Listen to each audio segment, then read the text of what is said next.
আসসালামু আলাইকুম। আমার আজকের রেসিপি হলো টোকিও চিকেন চাপটি। বিদেশি খাবারের নাম শুনলেই আমাদের মাথায় চিন্তা আসে খেতে কেমন হবে। কিন্তু থাইল্যান্ডের জনপ্রিয় এই স্ট্রিট ফুড একবার ট্রাই করলে আপনাদের ধারণা একদমই পাল্টে যাবে। হাতের কাছে থাকা কয়েকটি উপকরণে মাত্র 15 মিনিটেই এই চিকেন চাপটিগুলো তৈরি করে নেওয়া যায়। খেতে অসম্ভব মজাদার, না খেলে পুরাই miss. By the way, I am chef Ishika. Welcome to iFood channel. Tokyo chicken chapati বানানোর জন্য আমি প্রথমেই একটি মিক্সিং বোলে দিয়ে দিচ্ছি 4টি ডিম। ডিমগুলো অবশ্যই রুম টেম্পারেচারে থাকতে হবে। ডিমগুলো ফ্রিজে থাকলে বানানোর আধা ঘন্টা আগে ফ্রিজ থেকে বের করে রাখতে হবে। এবার ডিমে দিয়ে দিচ্ছি 2 টেবিল চামচ চিনি। এবার ডিম আর চিনি একসাথে খুব ভালোভাবে উইক্স করে নিব। এই চিনিটা অ্যাড করাতে চাপটিগুলো মিষ্টি হবে না, জাস্ট টেস্টটা একটু ব্যালেন্স হবে। ততক্ষণ পর্যন্ত মিশাতে থাকবো যতক্ষণ পর্যন্ত চিনিগুলো সম্পূর্ণ গলে না যায়। এবার দিয়ে দিচ্ছি 1 কাপ গরুর ফুল ক্রিম লিকুইড দুধ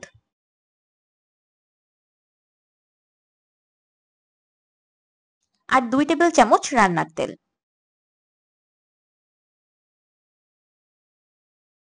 এবার দুধ আর তেল ডিমের সাথে খুব ভালোভাবে মিশিয়ে নিব।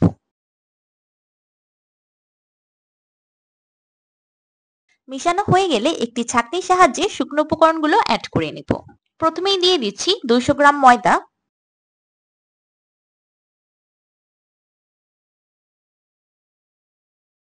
2 চা চামচ বেকিং পাউডার আর 1/4 চা চামচ লবণ। এবার শুকনো উপকরণগুলো ছেঁকে নিব। আমি ময়দার কাপের মাপটা ডেসক্রিপশন বক্সে লিখে দিব, আপনারা অবশ্যই চেক করে নেবেন। এবার এই শুকনো উপকরণগুলো খুব ভালোভাবে মিশিয়ে একটি স্মুথ ব্যাটার রেডি করে নিব।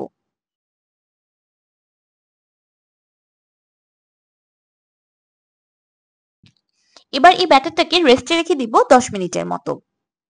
এই সময়ে ভিতরের চিকেন ফিলিংটা তৈরি করে নিব। সেই জন্য একটি প্যানে দিয়ে দিচ্ছি 2 টেবিল চামচ তেল। তেলটা হালকা গরম হয়ে আসলে দিয়ে দিব 2 টেবিল চামচ রসুন কুচি।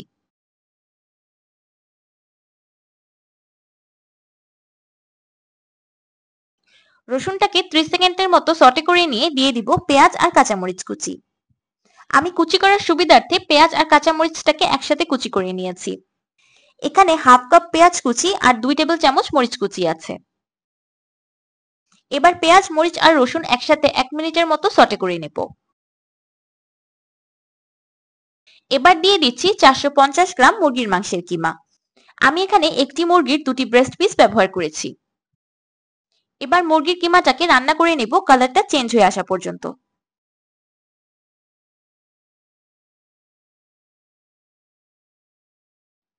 যখন কিমার কালারটা এমন চেঞ্জ হয়ে আসবে তখন কিছু মশলা অ্যাড করে নিব। প্রথমেই দিয়ে দিচ্ছি 2 চা চামচ বা স্বাদ মতো লবণ। সেই সাথে দিয়ে দিচ্ছি 1 চা চামচ প্যাপ্রিকা পাউডার, হাফ চা চামচ ব্ল্যাক পেপার পাউডার, 1 টেবিল চামচ সোয়া সস, 1 টেবিল চামচ ভিনেগার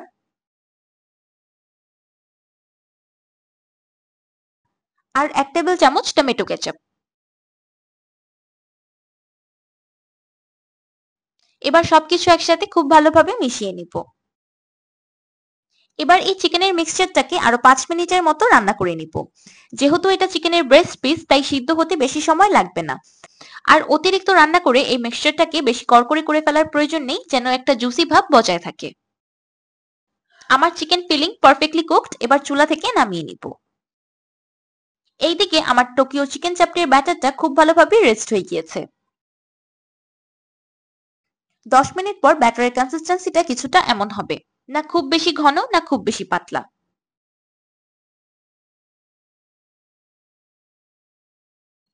এবার এই ব্যাটারটাকে একটি ছাঁকনির সাহায্যে ছেঁকে স্মুথ করে নেব। আমার রেসিপিগুলি যদি আপনাদের কাছে ভালো লেগে থাকে তাহলে আমার চ্যানেলটিকে প্লিজ সাবস্ক্রাইব করে দিবেন। চাপটিগুলো বানানোর জন্য আমি একটি ননস্টিক প্যান চুলায় গরম করে নিয়েছি। এবার প্যানে একটু অয়েল ব্রাশ করে দিচ্ছি। এবার একটি চামচের সাহায্যে অল্প একটু চাপটির ব্যাটার প্যানে দিয়ে স্প্রেড করে নিব। আমি অল্প একটু ব্যাটার একটি সস বটলে ফিল করে নিয়েছি, সেটা দিয়ে একটি ডিজাইন করে দিচ্ছি। এটি শুধু দেখার সৌন্দর্যের জন্য, টেস্টে কোনো রকম প্রভাব ফেলবে না।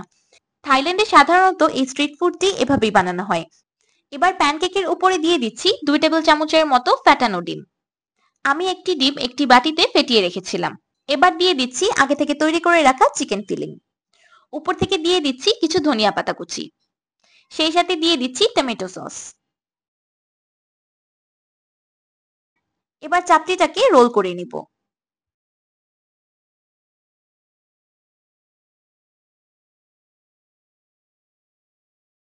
তো তৈরি হয়ে গেল আমার একটি টোকিও চিকেন চাপটি। আমি আরো কয়েকটি বানিয়ে দেখাচ্ছি। এই চাপটিগুলো বানানোর সময় চুলার ফ্লেমটা মিডিয়াম টু লোতে থাকবে। চুলার ফ্লেমটা অতিরিক্ত হাই থাকলে নিচ থেকে দ্রুত কালার চলে আসবে আর উপর থেকে ভালোভাবে কুক হবে না। আমি ঠিক আগের প্রসেসেই এই চিকেন চাপটিটাও তৈরি করে নিচ্ছি।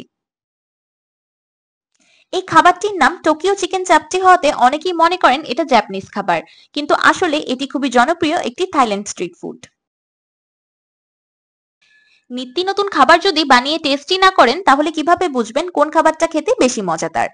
পিৎজা, বার্গার, স্যান্ডউইচ খেতে আমরা এতটাই বেশি অভ্যস্ত যে রেস্টুরেন্টে গিয়ে এগুলোই বেশি অর্ডার করা হয়, আবার বাসায় বানানোর কথা চিন্তা করলেও এগুলিই বানানো হয়।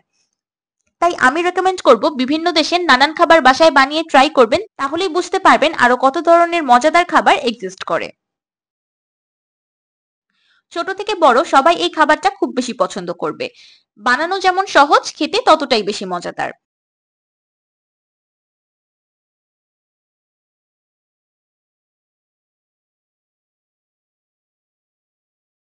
আবার বানাতে তেমন কোনো ঝামেলাও নেই, অল্প কিছু উপকরণে অল্প সময়ে তৈরি করে নেওয়া যায়। তো তৈরি হয়ে গেল আমার টোকিও চিকেন চাপটি। এবার আমি একটি চাপটি কেটে দেখাচ্ছি যে ভিতর থেকে কেমন হয়েছে। সকালে বা বিকালের নাস্তায় অথবা টিফিনে হয়ে উঠতে পারে সবার প্রিয় একটি খাবার। আপনারা ইচ্ছে করলে এই টোকিও চাপটিগুলো চিকেনের পরিবর্তে বিফ বা মাটন দিয়েও ট্রাই করতে পারেন। আপনারা যারা হেলদি, সেই সাথে কোনো ডেলিশিয়াস স্ন্যাক্স আইটেম বা ব্রেকফাস্ট আইটেম খুঁজছেন, তাদের জন্য তো পারফেক্ট একটি রেসিপি। খুব অল্প উপকরণে ও অল্প সময়ে খুব সহজেই তৈরি করে নিতে পারবেন। এবার আমি একটি ভেঙে দেখাচ্ছি যে কতটা সফট হয়েছে। দেখতে যে শুধু লোভনীয় এমন কিন্তু নয়, খেতেও দারুণ মজাদার।